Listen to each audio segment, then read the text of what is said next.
მოგესალმებით მეგობრებო, დღეს მინდა ძალიან მნიშვნელოვანზე, ერთ-ერთ უმნიშვნელოვანეს ასპექტზე მინდა გესაუბროთ საინვესტიციო სფეროში, როდესაც აბანდებ არ აქვს მნიშვნელობა ინდივიდუალურად აქციებში თუ ინდექსში, ეს არის ძალიან მნიშვნელოვანი ერთ-ერთი განსაზღვრება.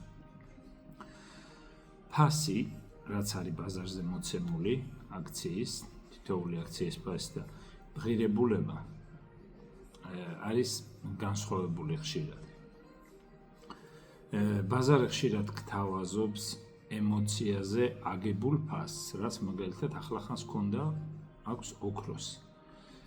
ხო, ეს აქცია არ არის მაგალითად ინსტრუმენტი ერთ-ერთი, რაც შეგიძლია ETF-ის სახითაც შეიძლება იყიდოს ადამიანმა. მაგრამ ყოლეთ რა მინდა გითხრათ.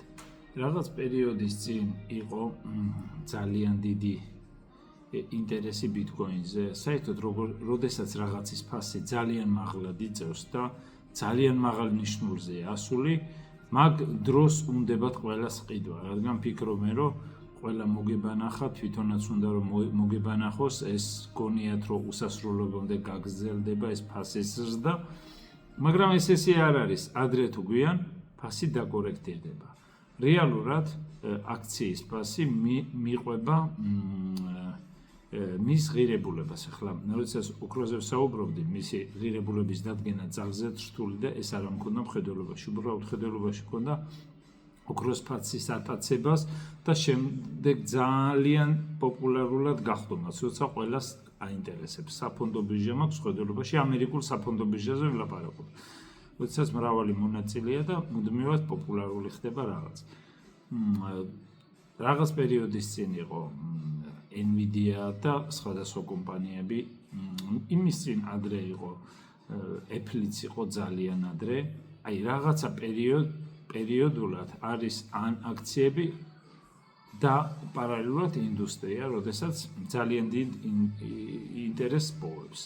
როგორც უკვე ვთქვი, ბიტკოინი იყო ძალიან დიდი დაინტერესება, როდესაც ფასი იყო 100 იყო თუ კარგად მახსოვს, 100, 100, 120, მაშინ ყველა ინტერესდებოდა სიტყვაზე.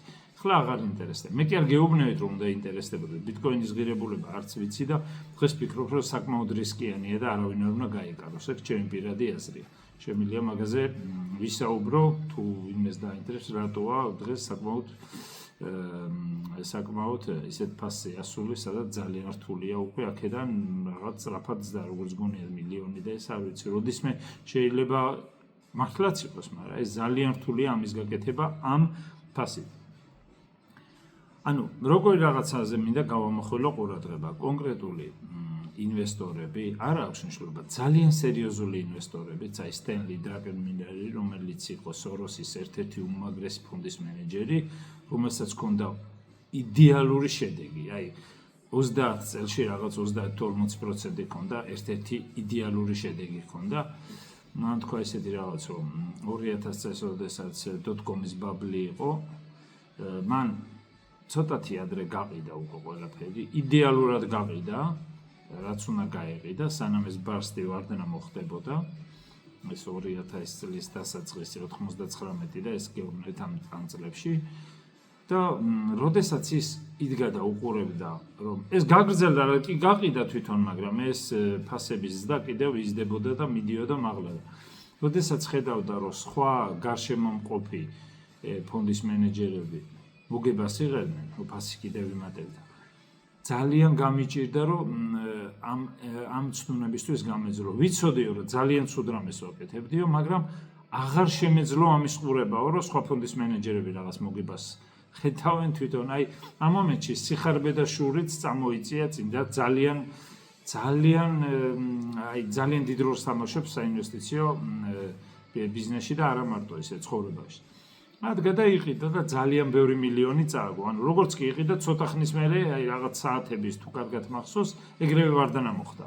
წარმოიდგინეთ, შეიძლება რაღაც წარმოიდგინეთ, ეს მოვიდა Druckenmiller-ს, რომელიც არის უმაგრესი და დღემდე ფიქრობ, რომ ერთ-ერთი საუკეთესო ინვესტორია, ძალიან ჭკვიანი.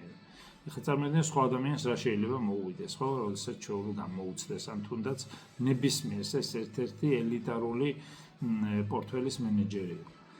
აი ზუსტად ეს მინდოდა, თქვენ შეიძლება გაანალიზოთ კომპანია, შეიძლება ინდუსტრია შეაფასოთ, შეიძლება გაანალიზოთ კომპანია, მენეჯმენტი, კონკრეტულად ყველაფერი დაალაგოთ და ხედავდეთ, რომ მაგალითად ღირებულება არის საკმაოდ შედარებით დაბალი, ვიდრე ფასი. ფასი თქვა ძალიან პოპულარულია ყველას პირზე აკერია ეს რო გახო, როგორც ნიუ-იორკში იტყვიან, ტაქსის ზღოლებიც კი ამას საუბრობენ. და ხედავ რომ ძალიან მაღალი ფასი აქვს, ვიდრე მისი რეალური ღირებულება, ადგები და იყიდი და ეს ძალიან ცუდად დამთავრდება. მიუხედავად იმის, რომ კომპანია შეიძლება იყოს იდეალური, კომპანია და აქცია უნდა გააყოთ რა მაქვს ხედელობაში.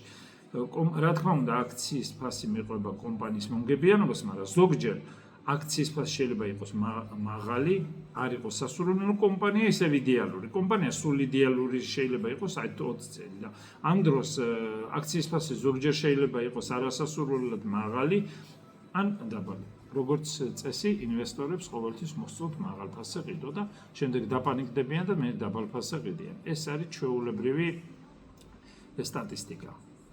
აი, ეს არის რაც მინდოდა მე თქვენთვის მელაპარაკო, რომ თუ თქვენ კონკრეტულ აქციებს აანალიზებთ და ღირებულებას დარწმუნდებით, რომ ეს არის მისი ღირებულება, ზოგჯერ არის ხოლმე შემთხვევები, როდესაც ნახავთ ღირებულებას კარგად ვერ ითვლი, ძალიან მზარდი კომპანია, მაღალ ფასზე ასული, მაგრამ ეს კომპანიები ზოგიერთი მართლა ფასს ამართლებს მომავალში და ნამდვილად ძალიან მაგარი მომავალი აქვს და მაგარი ბიზნესია და ინდუსტრიის ლიდერი და ასე შემდეგ. უფრო ხშირად ემოციებზე დაფუძნებული ყიდვა ყოველთვის სრულდება ან ზარალით, ეხლა სულ კი არ დავარდება და რაღაც, მაგრამ შეიძლება კარგად დაიწიოს და კარგად დიდი ხანი არ აიწიოს.